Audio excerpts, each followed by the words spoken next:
What's going on, guys? Welcome back to another video, Blues Away MJ. I am your host, Blues Away. If you are new here and you've never seen my face before, go ahead and click that like, comment, and subscribe and join the family. Guys, so today, guys, I have a special guest sitting to the left of me. I have my pops in the building, guys. This is my father. I just want to say that because of my dad, honestly, I think this is probably the reason why I'm such an MJ or Jackson fan. And yeah, I'm gonna let him introduce himself. Go ahead, Pop. What's up? What's up? My name's Johnny. Let him know. Glad to be here. Yeah. Supporting my baby girl. She is the baby of the group. Yeah. I'll be on the family, so it's my baby, so I'm glad to be here. She's been looking forward to doing this. For sure. And she kept telling me, so today I'm making it happen for her. I'm happy to be here.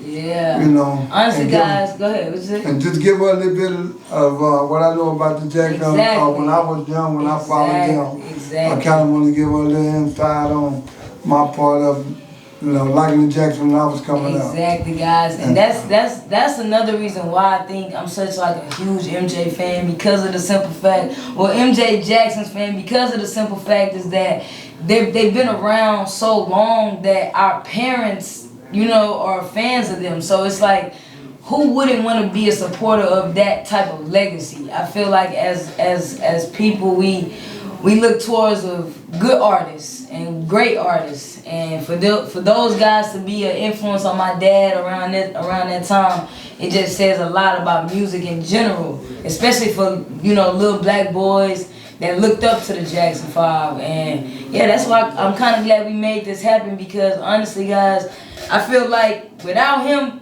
playing it or introducing me to it, I feel like I wouldn't have really just deep dive into who they were, who Michael was. So I'm gonna let my pops, we're gonna really just talk about when I guess he just started discovering the Jackson 5, or like talk about the hype around it before we just get into what you experienced.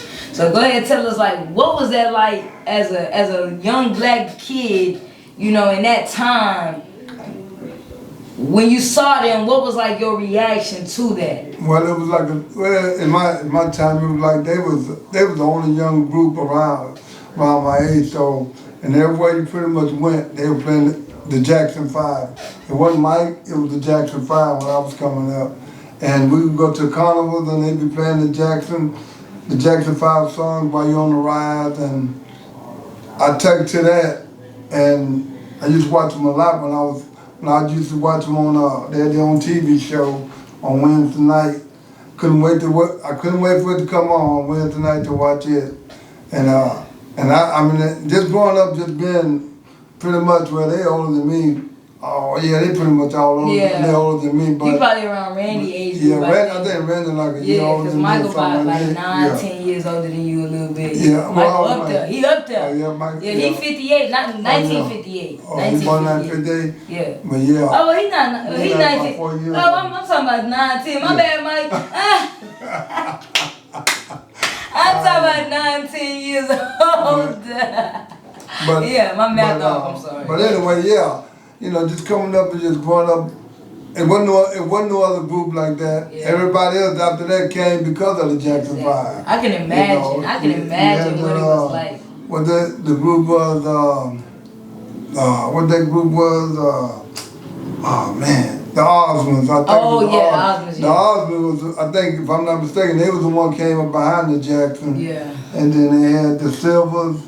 All of them followed the Jackson 5. And if you listen to them, they all tell you that's why they got this stuff. That's why they all started, because of the Jackson 5. And but coming up, it was like they was the one. I mean, I had my favorite group. It was like the Jackson 5, the Isley Brothers, Commodores, Parliament.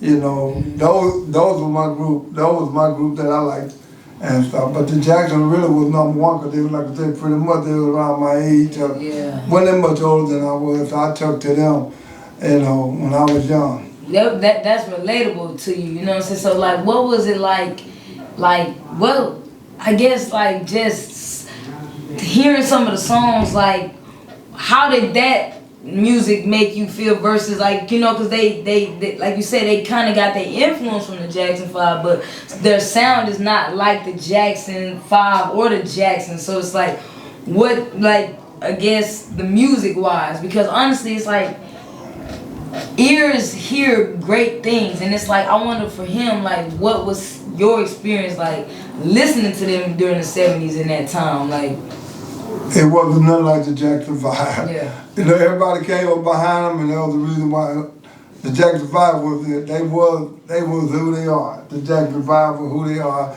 still today. Yeah. Their music is still good. And like I said, you don't hear a lot of those other ones like you hear the Jackson 5. You hear the Jackson 5 music off and on. Exactly. It's very funny to hear somebody like, you know, the albums or somebody's music. And you have to probably flip the channels to even find their music, but the Jackson 5 music gonna always, and they have been always, lived on and gonna live on because of who they are and the music that they produce and put out there. They put out there.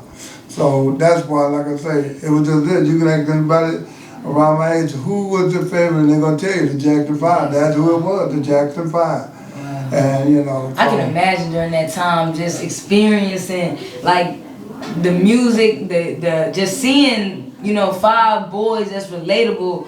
You know, at that time, I could just imagine how that felt, you know what I'm saying, for him and for people around his age. And it's like, I could just imagine, you know what I'm saying? That's why I say it's like the Jackson 5 are black music history. They're black history. Like, they're black history when it comes down to... Yeah, they were so popular. I mean, they even got to where they ended up making cartoons on Saturday. Yeah, it's like, if it wasn't Wednesday, they had a Jackson show come on Wednesday night. Yeah. And then on Saturday morning, you get up, you hear the Jackson 5 cartoon. Wow. While Michael had to sing for his horse to raise. They'd be putting his horse in the race. He wouldn't raise it until Michael sang. Wow. I mean, it was like, it's on and on, you know. It's like things. It was just like I said, it was one of those things. And I'm glad you really got to experience that. I'm glad, like I have somebody that experienced that, because honestly, guys, like I always joke with my parents all the time, but I feel like my mom, she's not really like musically,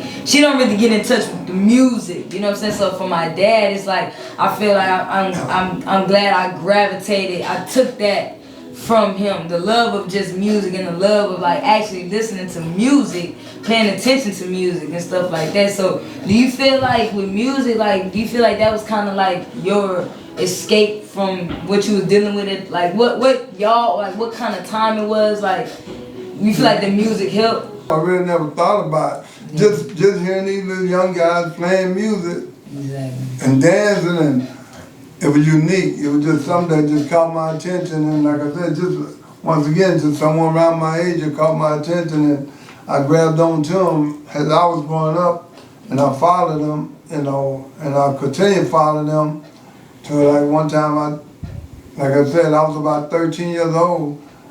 I went to their first concert that I can remember, that coming to Houston. Wow. And I asked my mom, I say, Mom, can I go to the concert? And she say, so I can't remember exactly what she said because it's been so long ago. But she had told me, yeah, you know, and like that. So she dropped me off at the San Music Coliseum when I was 13 years old to go see the Jackson. I'll never forget this. The Jackson 5 is the average white band. It was Rolls Royce. And just amazing, just going to the concert, because I didn't care about the other two groups. Yeah, it was cool, but my main was to see the Jackson 5. And when what year was that again? That was about 1975. Okay, 1975. Around 75, about 13 years old. And I went there and I saw him, and that's just something I never forget. Because I was able to know, I didn't tell you who opened the show and who closed the show. That's just how it was. Of course, you know, the Jackson closed, they was the last one. They wanted you to wait on them. Average White Band was first, and Rolls Royce was second, then it was the Jackson 5.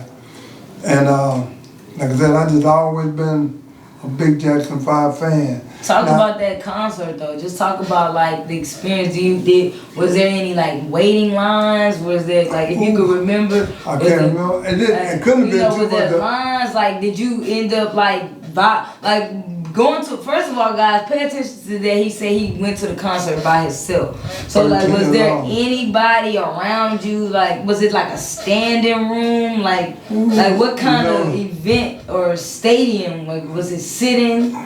St. Louis Coliseum, it's been so long ago. I can't remember. I cannot remember standing up.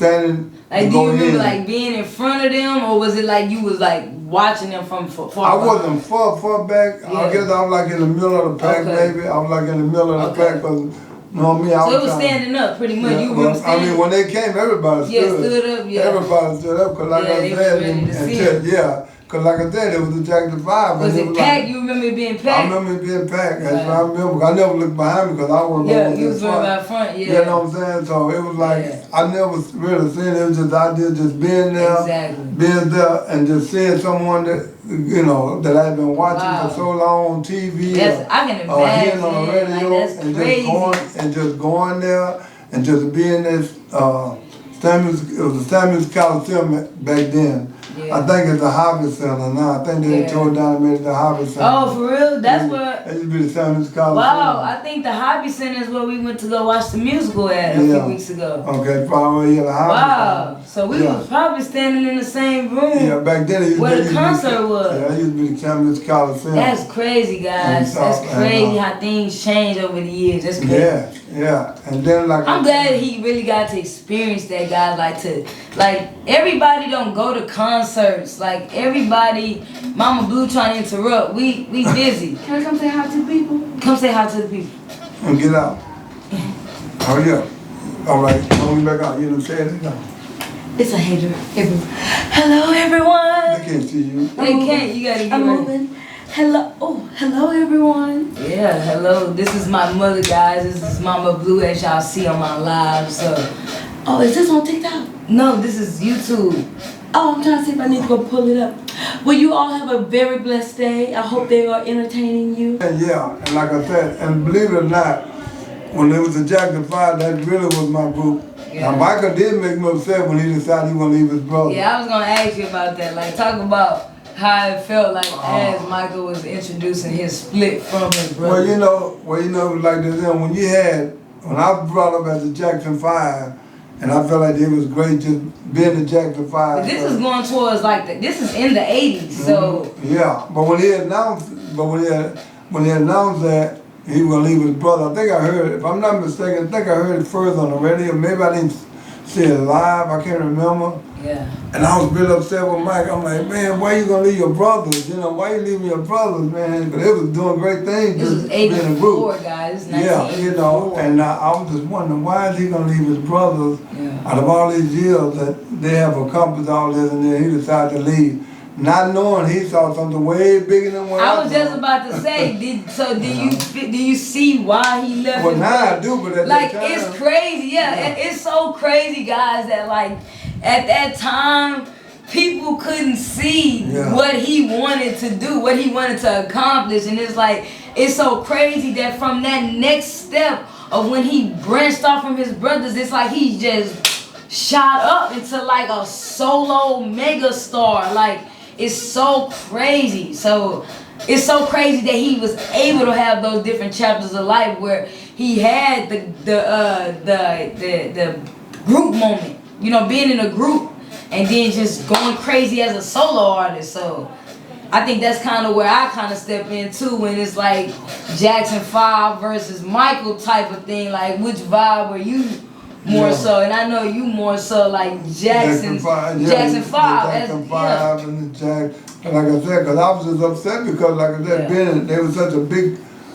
They was considered being big as the Jackson 5. Yeah. But like I said, Michael saw something bigger than I saw in his eyes, and being a fan, I just could not imagine that. Just leaving your brother, what they gonna do? Yeah, I think that's what a lot of people felt, because they knew that Michael was that force, to put everybody in the right place of what everybody should be doing. Now it's kind of like what they gonna do. Yeah, well, because Michael was so unique. Yeah. He was just unique. If you ever see Michael, when he come out, he gonna do something his own, totally different than what they doing. Wow. He gonna spin, or he gonna come out.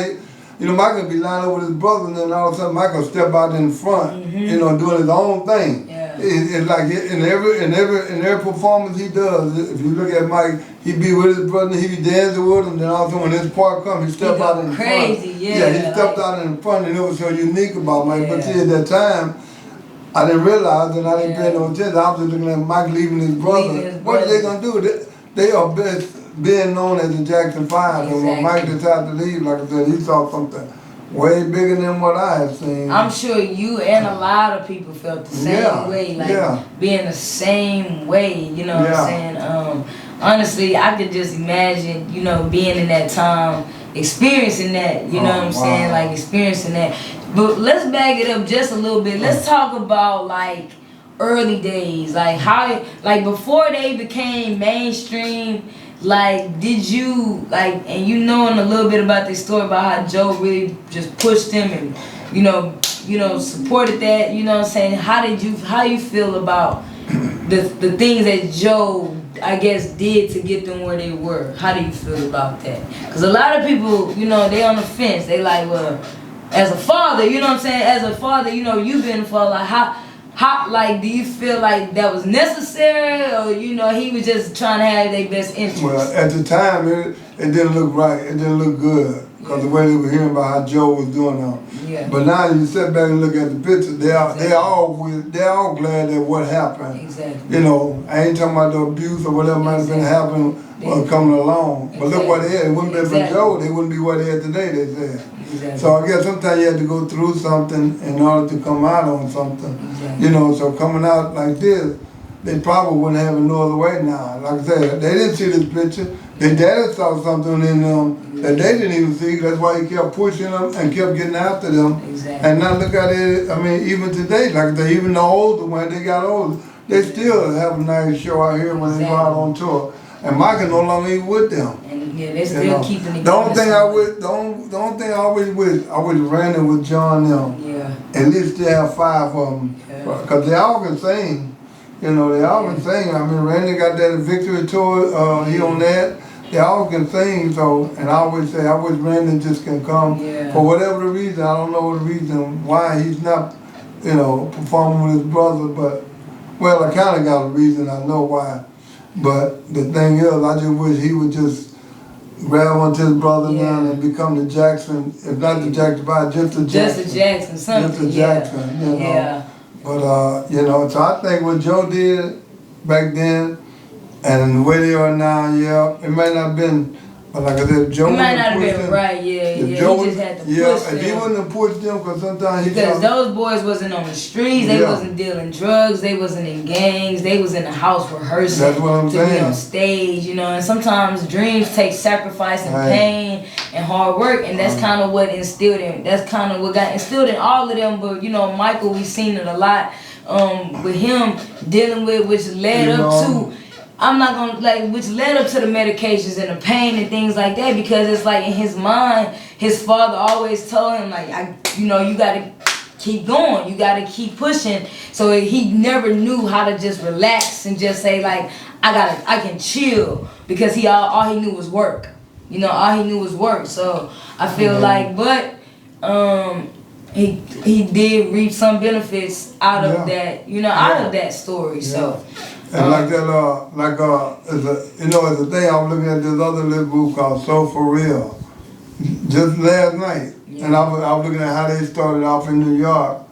And Heavy D is the one that helped them get started. Shout out Heavy D. Yeah, Heavy D helped them get started. And they were like how they were doing. One of them saying he was out selling drugs, and he got his 2 younger brothers involved in it and all that. And something came about why the one that got him started, he continued standing out there and how he went to jail and all that. He said, but they ran across Heavy D, and Heavy D helped them.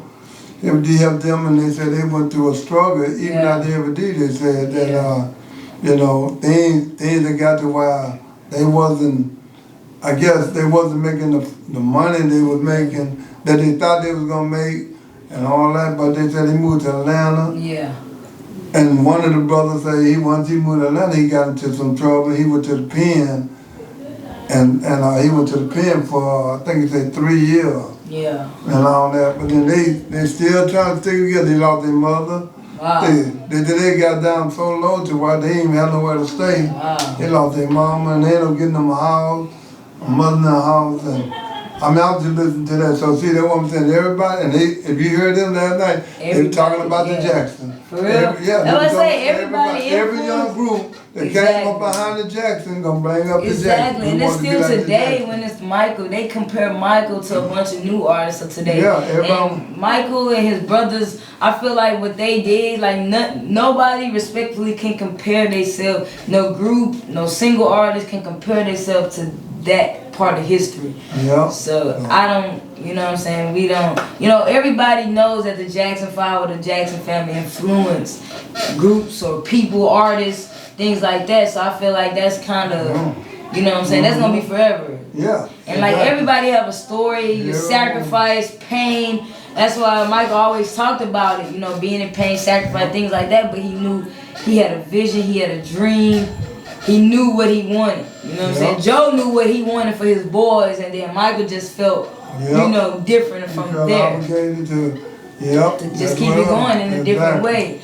You know what I'm saying? So what is your favorite, like what's some of your favorite songs, or what's like a song that you can just say like, oh, I remember exactly where I was. I can remember a place where I was when I heard this song.